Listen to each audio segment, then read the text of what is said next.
Sebelum menyaksikan video ini, pastikan bosku jangan lupa subscribe. Karena subscribe itu gratis plus bonus tonton video terbaru setiap harinya. Jangan lupa ya. Nah, mungkin Anda bisa kaget ya, yaitu setoran mulai dari zaman presiden sebelumnya hingga setelah dipimpin oleh Presiden Joko Widodo. Nah, setoran PT Freeport ini bagai langit dan bumi.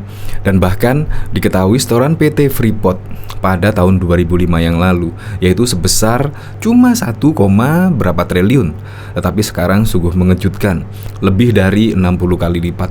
Ini menurut saya rencana keren Presiden Joko Widodo dalam mengambil alih saham PT Freeport. Memang sih, dalam upayanya mengambil alihan saham sebesar 51% ini yang membutuhkan waktu sangat lama sekali, bahkan diketahui 3,5 tahun untuk mengambil alih saham PT Freeport sebesar 51%. Ini ada berita yaitu dari Detik pada 13 Juli 2018 yang lalu. PT Freeport Indonesia menjadi perusahaan yang cukup rajin membayar dividen kepada pemerintah Indonesia. Bahkan di 2017 telah menyetor 103 juta US atau sebesar 1,4 triliun. Kurs pada waktu itu Rp14.000 berdasarkan data Direktorat Jenderal Anggaran Kementerian Keuangan yang diterima Detik Finance Jumat 13 Juli 2018.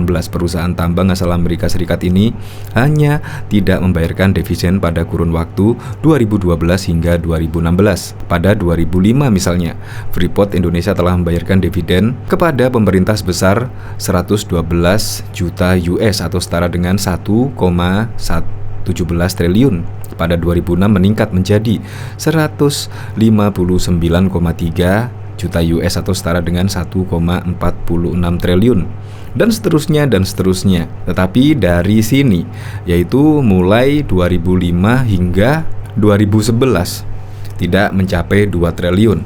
Tetapi sekarang alhamdulillah ya, yaitu PT Freeport Indonesia setelah sahamnya diambil alih oleh pemerintah sebesar 51%, Freeport setor 90,81 triliun. Bosmin ID, negara sudah untung. Kita ketahui pada saat mengambil alihan saham 51% tersebut, Indonesia mengeluarkan sebesar 59 triliun. Ya jelas lah, sudah untung lah, bahkan sudah lebih-lebih. Dan diperkirakan yang paling keren lagi, dari sini seperti yang diberitakan sebelumnya, PT Freeport Indonesia menargetkan dapat menyetor manfaat langsung ke kas negara mencapai 80 miliar US atau setara dengan 1.218 triliun. Kurs 15,230 rupiah hingga 2041 mendatang. Bayangkan, mencaplok saham 51% dan menyetor 59 triliun. Tetapi apa yang dihasilkan oleh Freeport sungguh di luar dugaan, hampir 25 kali lipat. Perkiraan angka setoran tersebut berdasarkan asumsi harga tembaga $4 US dan harga emas berada di kisaran 1.800 US. Nah, jadi memang sangat jauh sekali ya, yaitu sebelum PT Freeport diambil alih sahamnya 51% dan sebelum diambil alih, torannya pun juga bikin geleng-geleng kepala. Dan di sini bahkan Presiden Joko Widodo mengklaim ya, 70% penghasilan Freeport sudah masuk kantong negara Republik Indonesia. Dari sini Presiden Joko Widodo menyebut 70% pendapatan PT Freeport Indonesia telah menjadi milik Indonesia. Hal ini terjadi setelah 51 saham perusahaan diakuisisi pemerintah melalui PT Indonesia Asahan Aluminium. Jokowi mengatakan dulu Indonesia hanya memiliki 9% saham saja. Setelah diambil alih 51% kita dapat pajak, dividen, royalti, bea ekspor, penerimaan negara bukan pajak. Saya suruh hitung dan totalnya 70% dari pendapatan yang ada di Freeport masuk di Indonesia. Itu yang keren sekali. Jadi tidak percuma lah. Bahkan kemarin ketika Presiden Joko Widodo mengambil alih saham PT Freeport ya menimbulkan pro dan kontra. Tetapi sekarang terbuktilah kebijakan Presiden Joko Widodo bisa menguntungkan untuk negara. Untuk lebih lengkapnya simak berita berikut ini, Good News Indonesia. Presiden Joko Widodo menyebut 70% pendapatan PT Freeport Indonesia telah menjadi milik Indonesia. Hal ini terjadi setelah 51% saham perusahaan diakuisisi pemerintah melalui PT Indonesia Asahan Aluminium. Jokowi mengatakan dulu Indonesia hanya memiliki 9% saham PT Freeport dengan perolehan dividen 9%. Setelah diambil alih 51%, kita dapat pajak, dividen, royalti, bea ekspor, penerimaan negara bukan pajak. Saya suruh hitung, berapa jumlahnya? 70% dari pendapatan yang ada di Freeport, ujarnya di Investor Daily Summit pada Selasa 11 Oktober 2022. Indonesia berhasil mengakuisisi sebagian besar saham PT Freeport Indonesia pada akhir 2018 lalu. Hal itu menjadi momen bersejarah sejak PT Freeport Indonesia pertama kali beroperasi di Indonesia pada 1973 silam. Selama bertahun-tahun, Indonesia hanya menyempil saham PT Freeport Indonesia sebesar 9,36%. Akuisisi dilakukan melalui PT Indonesia Asahan Aluminium. Kini Indonesia sudah resmi memegang 51,23% saham PT Freeport Indonesia. Jokowi mengungkapkan banyak menerima cerita yang menakutkan sebelum mengakuisisi saham PT Freeport Indonesia. Salah satunya Papua akan lepas dari Indonesia. Dulu pas mau ambil Freeport, mayoritas informasi yang saya terima menakutkan. Nanti Papua goncang, Papua akan lepas, ungkap Jokowi pada 2021 yang lalu. Tak hanya itu saja, Jokowi juga mendapatkan bahwa cerita Amerika Serikat akan marah jika Indonesia mengakuisisi PT Freeport Indonesia.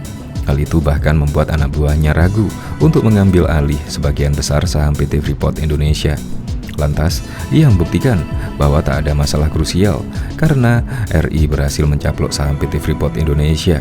Terlebih, pemerintah sebenarnya tak mengeluarkan uang sepeser pun saat mengakuisisi perusahaan tersebut. Karena ini sudah 41 tahun Freeport itu dan ternyata tidak ada apa-apa. Padahal kita beli tidak pakai uang juga. Beli Freeport bukan pakai APBN, BUMN juga bukan, terang Jokowi. Bahkan diketahui BUMN Holding Industri Pertambangan atau Mining Industri Indonesia (MIND) melaporkan setoran PT Freeport Indonesia ke kas negara pasca devastasi. Saham telah mencapai 5,8 miliar atau setara dengan 90 triliun. Asumsi kurs 15.657 per dolar AS. Direktur Utama MIND, Hendy Priyo Santoso mengatakan, setoran PT Freeport Indonesia itu sudah menguntungkan negara jika dibandingkan dengan biaya akuisisi saham mayoritas Freeport pada 2018 lalu yang berada di angka 3,8 miliar US atau setara dengan 59 triliun. Artinya dari sisi penerimaan negara ini sudah menguntungkan. Dividen yang diterima MIND sampai periode saat ini sudah 838 juta US, kata Hendy saat rapat dengar pendapat dengan Komisi 7 di DPR Jakarta pada Kamis 24 November 2022. Porsi dividen itu, kata Hendy, berpotensi menyentuh angka 1 miliar US saat kepemilikan saham MIND mencapai 51% di periode akhir tahun buku 2023. Di sisi lain, dia mengatakan pengembangan utang dari ongkos akuisisi dapat terlunasi pada 2024 mendatang. Dari sisi pengembalian hutang karena akuisisi, kami yakini di periode 2024 sebenarnya sudah terlunasi semua biaya akuisisi, kata dia. Adapun pemerintah melalui PT Indonesia Asahan Aluminium menyepakati akta jual beli 51% kepemilikan saham Freeport-McMoRan dan hak partisipasi Rio Tinto di PT Freeport Indonesia pada 27 September 2018 yang lalu. Saat itu, dana akuisisi saham PT Freeport Indonesia dihimpun sepenuhnya dari sindikasi 11 bank asing. Belakangan, Inalum mempertimbangkan opsi pendanaan lain seperti melakukan refinancing dengan mencari dana dari pasar modal. Setelah 2021, Freeport setidaknya membutuhkan 10 miliar US untuk pengembangan tambang bawah tanah. Seperti diberitakan sebelumnya, PT Freeport Indonesia menargetkan dapat menyetor manfaat langsung ke kas negara mencapai 80 miliar US atau setara dengan 1.218 triliun, kurs 15.220 hingga 2041 mendatang. Perkiraan angka setoran tersebut berdasarkan asumsi harga tembaga $4 US dan harga emas berada di kisaran 1.800 US saat itu. Chairman of the Road and CEO Freeport-McMoRan telah membuktikan setoran ke negara yang cukup besar di angka 23 miliar US atau setara dengan 351 miliar sepanjang 92 hingga 2021 lalu. Setoran itu berasal dari penerimaan pajak, royalti, dividen, dan pembayaran lainnya. Ke depan, dengan operasi yang makin luas dan pasar tembaga yang makin kondusif, kami pikir untuk 20 tahun mendatang setidaknya dapat memberikan sedikitnya 80 miliar untuk manfaat langsung ke negara, kata Richard saat memberikan orasi ilmiah di Institut Teknologi 10 November ITS Selasa 4 November 2021 yang lalu. Di sisi lain, PT Freeport Indonesia telah mengalokasikan investasi tambahan mencapai 18 miliar US atau setara dengan 283 triliun terkait dengan pengembangan tambang dan hilirisasi tembaga milik perseroan untuk periode 2021 hingga 2041 mendatang. Investasi yang relatif besar ini dilakukan setelah perhitungan cadangan biji milik perseroan diproyeksikan masih dapat ditambang hingga 2052 mendatang. Bahkan PT Freeport Indonesia memperkirakan potensi sumber daya biji yang dapat dikembangkan dari operasi tambangnya di Papua berada di kisaran 3 miliar ton. Perjalanan panjang Republik Indonesia untuk jadi mengembalikan Freeport ke pangkuan Ibu Pertiwi usai sudah. Setelah 51 tahun hanya menjadi penonton, kini Indonesia jadi penguasa saham mayoritas di tambang emas terbesar yang ada di bumi Papua.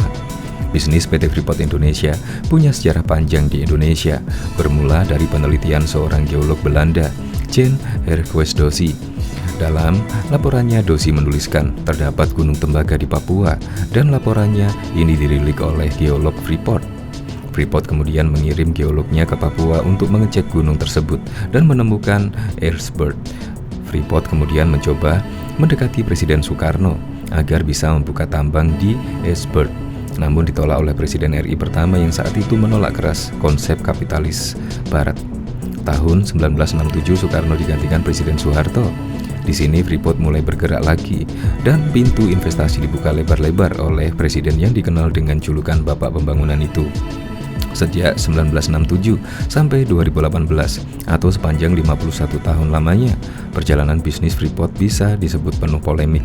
Berbagai isu dihembuskan, terutama isu nasionalisme, mengingat selama puluhan tahun tambang penuh potensi mineral ini dinilai lebih banyak memberikan manfaat ke Amerika ketimbang ke Indonesia. Kembali ke 1967, Presiden Soeharto tanpa ragu menaikkan kontrak untuk Freeport beroperasi selama 30 tahun. Artinya, kontrak semestinya berakhir pada 1997. Tapi setelah tambang Erzberg, Freeport menemukan Gasberg yang ternyata berpotensi menjadi tambang emas terbesar di dunia. Freeport-McMoRan kemudian kembali mendekati Presiden Soeharto dan meminta agar disepakati kontrak karya kedua antara negara Republik Indonesia dengan Freeport. Di sini pemerintah terkecoh, semestinya ditunggu sampai 1997, tapi Freeport melobi agar diberi kontrak baru pada 1991. Kontrak pun kembali diteken. Dalam kontrak kedua ini sebenarnya sudah dimasukkan ketentuan divestasi, yakni Freeport secara perlahan harus melepas sahamnya ke pemerintah Indonesia hingga akhirnya mencapai 51% dan berakhir pada 2011. Tapi ada ketentuan yang agak kejebak dalam KK tersebut, di mana disebut jika ada peraturan perundangan baru yang mengatur berbeda, maka yang diikuti adalah aturan yang berlaku di Indonesia. Tahun 1994, dialah Presiden Soeharto menerbitkan PP 20 tahun 1994 yang menyatakan perusahaan asing bisa memiliki saham hingga 100%. Di sini, ketentuan investasi langsung gugur. Divestasi seakan dilupakan sampai akhirnya Susilo Bambang Yudhoyono menerbitkan Undang-Undang Mineral dan Batu Bara Nomor 4 Tahun 2009 yang menekankan wajibnya divestasi dan perubahan rezim perubahan tambang dari kontrak menjadi izin usaha pertambangan khusus. Sayang sampai akhir periode upaya negosiasi dan divestasi tak kunjung rampung. Masuk 2014, upaya divestasi kembali digalakkan oleh Presiden Joko Widodo. Selama 3,5 tahun, tim yang dibentuk Presiden aktif negosiasi ke Freeport untuk mengakuisisi 51% saham PT Freeport Indonesia. Akhirnya, perjuangan separuh abad itu membuahkan hasil. Mulai 12 Juli lalu, pintu kembalinya RI berkuasa di Freeport terbuka pada PT Inalum. Mewakili Republik Indonesia menaikkan Head of Agreement dengan Freeport-McMoRan, perjanjian awal untuk menguasai kendali Freeport di pangkuan Indonesia. Ini sebuah lompatan yang besar. Kita harapkan nanti kita akan mendapatkan income yang lebih besar dari pajak, royalti, dan dividen retribusinya, kata Jokowi di BSD pada Kamis 12 Juli yang lalu. Lewat kesepakatan ini, Jokowi berharap nilai tambah komoditas tambang yang dihasilkan Freeport bisa dinikmati seluas-luasnya oleh kepentingan nasional. Meski kesepakatan sudah diteken, suara miring masih terdengar dan meragukan bahwa transaksi akan berhasil. Sampai akhirnya 2 bulan kemudian, tepatnya 27 September 2018, pemerintah kembali beraksi dan menandatangani 3 perjanjian sekaligus, menandakan transaksi akuisisi tuntas. Saya ingin sampaikan bahwa seluruh proses ini adalah proses yang luar biasa bagi Republik Indonesia di bawah kepemimpinan Bapak Joko Widodo yang meminta kami, para menteri, untuk menegosiasikan atas nama pemerintah Indonesia, kata Sri Mulyani seperti ditulis di akun Instagramnya pada 27 September 2018 yang lalu. Penandatanganan yang dilakukan hari ini terdiri dari 3 perjanjian untuk menuntaskan proses akuisisi yang melibatkan PT Inalum, Freeport McMoran, Rio Tinto. Perjanjian meliputi divestasi PT Freeport Indonesia, perjanjian jual beli saham PT Rio Tinto Indonesia, dan perjanjian pemegang saham PT Freeport Indonesia. Dengan demikian, jumlah saham PT Freeport Indonesia yang dimiliki Inalum akan naik dari 9,36% jadi 51,23%. Pemda Papua akan memperoleh 10% dari 100% saham PT Freeport. Pengembalian 51% saham ini dilakukan dengan proses tidak mudah, namun dengan komitmen dari pemerintah untuk memperjuangkan yang terbaik bagi negara di semua lini, baik dari penerimaan negara, pembangunan smelter, dari sisi pengelolaannya, dan tetap menghormati keseluruhan dari para investor yang datang ke Indonesia. BUMN Holding Industri Pertambangan MinID Mining Industri mengungkapkan masyarakat Papua akan menikmati dividen PT Freeport Indonesia pada tahun ini. Jumlahnya diproyeksikan 200 juta atau 2,9 triliun. Pembagian jatah Papua itu melalui Badan Usaha Milik Negara Daerah BUMD PT Papua Divestasi Mandiri. Adapun porsi saham BUMD tersebut sebesar 10% berdasarkan kesepakatan antara Menteri Keuangan, Menteri SDM, dan Menteri BUMN, pemerintah Provinsi Papua, dan pemerintah Kabupaten Mimika pada Januari 2018 silam. Adapun rincian saham BUMD 10% itu yakni 3% Pemprov Papua dan 7% Pemkab Mimika. Keterlibatan Pemda Papua melalui BUMD sebagai pemegang saham PT Indonesia Papua Metal dan Mineral. Dengan begitu, secara tidak langsung, BUMD memiliki saham Freeport sebesar 10%. Secara keseluruhan, kepemilikan saham Freeport saat ini 26,6% dimiliki oleh MinID. Kemudian IPMM sebesar 25% dan Freeport McMoran sebesar 48,8%. Sementara saham IPMM dimiliki oleh MinID dan BUMD Papua dengan porsi 60-40%. Namun saat ini masih 100% dipegang oleh MinID lantaran BUMD Papua masih dalam proses pembentukannya.